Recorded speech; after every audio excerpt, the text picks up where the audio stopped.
Hi, my name is Grace Mitchell, and I'm at South by Southwest.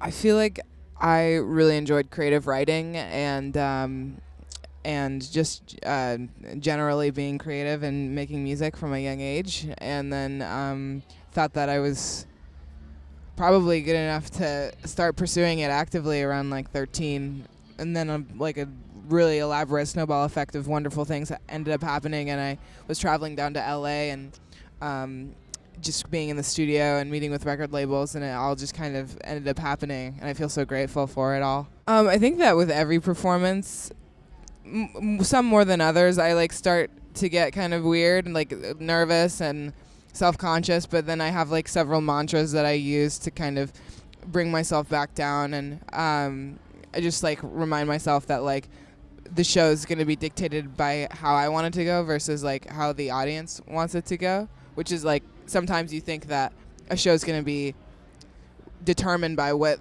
the audience is feeling, and that's not like true. So I just try and tell myself that. I think that the passion comes from just kind of like I have like a couple pre-show rituals. I just remind myself how like thankful I am to be in this position, and that it's important to give my all when I'm doing that. And I just kind of tell myself that everything's gonna go the way that I want it to, and then do a couple like little workout things and get hyped, really. And if I don't get to do those things, then I feel a little weird before I go on stage. I do a lot of dancing, and it's evolved for a while. Like I started off not doing so much dancing, and then now I do a lot of dancing, and by the end of it I'm burning like 300 calories or something. Holistically, the whole EP is kind of based around what it would be like to be a specific character.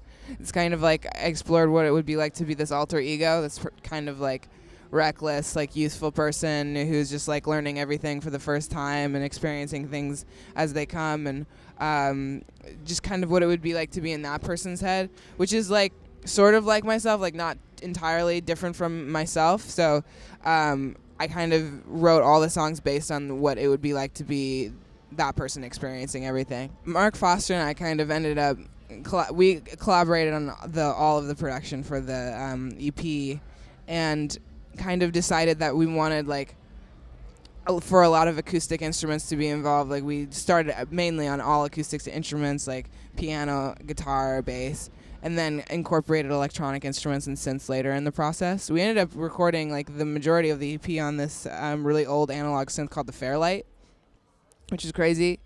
And we just like were exploring sounds and like playing with modular synths and like getting really nerdy, and that's kind of like how the sound developed, and it's still developing too. I think that the full-length album is going to be a lot harder, a lot heavier than the EPs prior, by just like letting the sound develop on its own. I've been like really trying to immerse myself in what like a specific era, which is like the 1960s, 1970s, like Manhattan and Detroit, like punk music, punk scene mainly, like Andy Warhol's Factory, and just like the weird eccentricities of all those people, and like trying to go a little, see what it would be like to go a little more punky with it, and a little more rock, because I'm really digging that right now. I didn't grow up on a lot of punk or rock music, and so I'm just exploring that right now.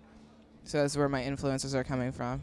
Maneater happened because my label asked if I could cover that song by Hall Oates, and for the movie Walter Mitty, and they were taking submissions, and they took a bunch of submissions and picked ours. I recorded like a kind of like a make it your own style cover with a friend of mine, and they ended up picking it. Touring with St. Lucia has been really, really fun. They are all super cool and playful and have a great time. They're all like super professional, so I think it was like we just learned like, you know, more and more about professionalism. We're always like learning about how to be a professional, how to put on a good show all the time, and I think that St. Lucia is a really good example of how to do that. So one of the things that really struck me when I first landed down here, I was playing my first show at the Barracuda for New Shapes. I realized that like everyone in the audience kind of has this look like they're judging you rather than like listening to the music. They're kind of like what do I think about this? How can I write about this? Like what I'm going to say when I go home to my friends, rather than just kind of like listening to like good music.